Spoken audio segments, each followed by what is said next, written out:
Yo, what's up, guys? This is Aaron back to the top 10 reasons Mr. Krabs should be arrested.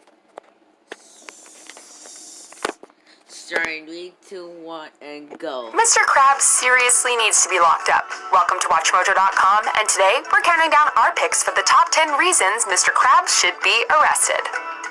Think you know Nickelodeon? Click here to sign in with your Google or Facebook account and take the new trivia quiz on WatchMojo.com. It's pretty hard, but get it right and you could win a collectible box from Culturefly, loaded with exclusive Nickelodeon toys, accessories, and apparel. Click here or follow the link in the description. Okay, bye. For this list, we'll be looking at the best of Mr. Krabs' unsavory moments.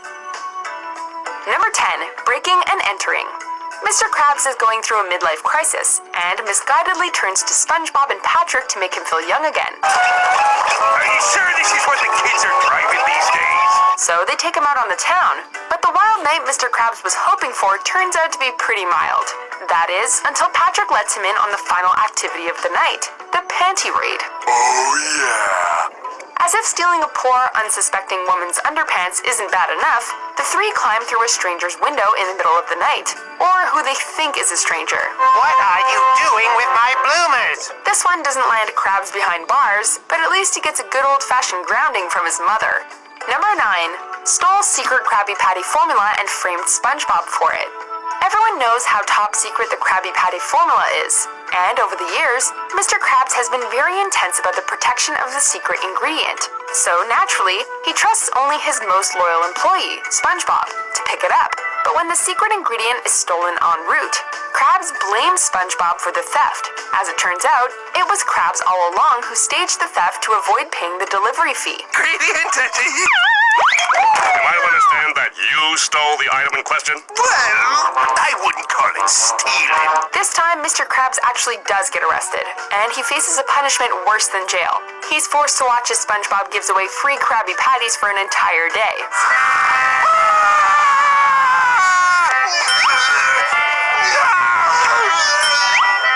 Number 8, forced his employees to work 24/7 with no breaks. Apparently, labor laws are a bit lax in Bikini Bottom. Otherwise, Mr. Krabs would definitely be locked up for the way he treats his workers. Wow, that's more than I make in a year. It's already bad enough that he pays them next to nothing. But when the Chum Bucket opens its doors 23 hours a day to compete, Krabs decides to keep the Krusty Krab open for 24 hours, working SpongeBob and Squidward to the bone. 1,320. Day 23! Give it up for day 6,650. Though SpongeBob was initially excited by the prospect of non-stop work, after 43 days of working 24 hours straight with no breaks, SpongeBob and Squidward, as you can imagine, are driven to madness. I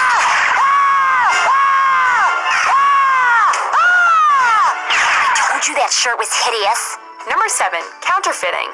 Mr. Krabs' most defining quality is his unparalleled greed. He'll do anything for a pretty penny, literally. So it's not really a surprise when Mr. Krabs finds an alternative use for his printing press. Mr. Krabs decides to start selling his own newspaper, the Krabby Chronicle, forces SpongeBob to write lies about his friends by threatening to take his spatula, and keeps the money for himself. I don't think these stories are doing anyone any good. Well, they're certainly doing me some good. As if that wasn't bad enough to land him in the clink, when the sea creatures of Bikini Bottom find out, they demand their money back. But Mr. Krabs realizes that his printing press can be used to print fake money.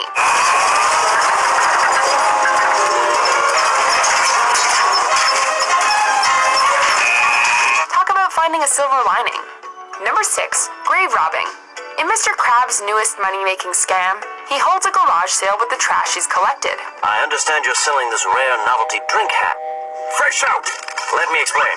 After finding out that a soda-drinking hat he sold SpongeBob for $10 may be much more valuable, he goes to great lengths to get the hat back. I'm a ghost! He even scares SpongeBob with the ghost of the hat's original owner. SpongeBob does return the hat, but to the original owner. So Mr. Krabs digs up the grave of the original owner and steals the hat right off his corpse. I got the $1 million hat.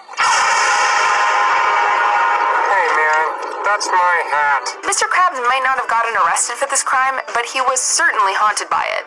Number 5, sells his own workers. After eating a foul Krabby Patty, Mr. Krabs suffers a near-death experience. Facing Davy Jones's locker, Krabs decides to turn his life around and be generous. Gee, thanks, Mr. Krabs. I thought you were a cheap old tightwad. I was, son, I was! But as it turns out, Mr. Krabs is only acting less thrifty because he thinks the whole thing is just a dream. Upon realizing he is in fact awake, he reverts to his old ways, and the Flying Dutchman returns for him. In order to avoid eternal damnation, he sells SpongeBob's soul for the 62 cents in the Dutchman's pocket. Selling souls might not be a jailable offense, but there's probably a very special place in Davy Jones's locker for crabs like him. But how could you trade SpongeBob for 62 cents? You think I could have gotten more? Number 4. Animal cruelty to jellyfish. Mr. Krabs already proved his vast disregard for animal rights when he took Free Day a little too literally at the zoo and stole a pearl from a clam that turned out to be its egg. Perhaps an even worse offense is when he abuses jellyfish to make special Krabby Patties. Or SpongeBob! When Mr. Krabs discovers that customers are interested in SpongeBob's Jelly Patty, he decides to add them to the menu. But SpongeBob is appalled to find out the way Mr. Krabs is making so many jelly patties is that he basically created a jellyfish sweatshop wherein he squeezes them, stretches them, and juices them in a machine. That's it, boys! Keep that gelatinous gold a-flowing! Number 3. He tried to drive Plankton to suicide. Mr. Krabs and Plankton have been arch enemies forever. They both go to extreme lengths to defeat each other.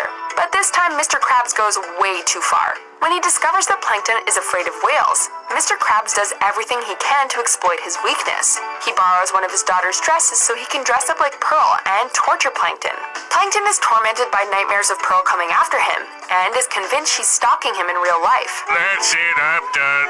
The 4:15 bus should be along any time now. In an attempt to end the torment, Plankton tries to get himself run over. Mr. Krabs and Plankton have done many horrible things to each other, but this one is just sick. Number 2, he tried to kill Squidward. After he tries to sell a piece of Squidward's art, an art dealer tells him that it would be worth more if the artist was, quote, out of the picture. Out of the picture, The art dealer probably wasn't suggesting that Mr. Krabs go and kill the artist, but that's what Mr. Krabs heard. He sends Squidward on ridiculous deliveries with the hope that Squidward will not return. Krabs sends Squidward to Antarctica, Rock Bottom, and even Mars in the attempt to get rid of him. When that doesn't work, Mr. Krabs then tries to straight up murder Squidward with a mallet. Before we unveil our top pick, here are a few honorable, or in this case dishonorable mentions. What is this? You're making me pay you to stand at the cash register? I can make him handsome again. Watch! See? He's getting handsome. What about this towel from the sizzling spring sauna? And his Bikini Bell phone. And Sandy's hedge clippers? Oh, there. And Plankton's lawnmower. Well, he did. Even Mrs. Puff's hair curlers. That one was a gift. Number 1, attempted murder of a health inspector. It's surprising the Krusty Krab hasn't been shut down, considering Mr. Krabs' reputation for poisoning his customers, like the time he mass-produced the Pretty Patty, which turned all of his customers different colors, or when he sold the Spongy Patty that made everyone sick and spongy. Mr. Krabs, what have you done? In fact, the only time a health inspector comes to check out the Krusty Krab, Mr. Krabs nearly kills him. Thinking he's a fake inspector out to get free food, SpongeBob and Mr. Krabs serve him a disgusting burger that they think kills him. Then, realizing he's the real deal, and believing he's dead, they try to dispose of the body. His head's sticking out. Sorry, Mr. Krabs. I thought he might need some air. Do you agree with our picks? Check out these other great clips from WatchMojo, and be sure to subscribe and ring the bell to be notified about our latest videos.